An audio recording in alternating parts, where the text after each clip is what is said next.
দণ্ডবিধি 1860 এর ধারা 80 কোনো আইনানুগ কার্য সম্পাদনকালে দুর্ঘটনা, যদি কোনো ব্যক্তি দুর্ঘটনা বা দুর্ভাগ্যবশত অপরাধ করার উদ্দেশ্য বা জ্ঞান ছাড়া যথাযথ যত্ন ও সতর্কতার সাথে আইনগত উপায়ে কোনো বৈধ কাজ করতে গিয়ে যদি কোনো দুর্ঘটনা ঘটায়, তাহলে সেটা অপরাধ বলে গণ্য হবে না।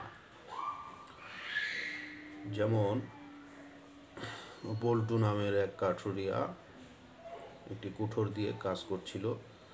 হঠাৎ কুঠোরটির মাথা খুলে যায় এবং তা এক ব্যক্তির গায়ে লাগলে তিনি সাথে সাথে মারা যায়। এখানে কাঠুরিয়া কোনো অপরাধ করেনি। ধন্যবাদ।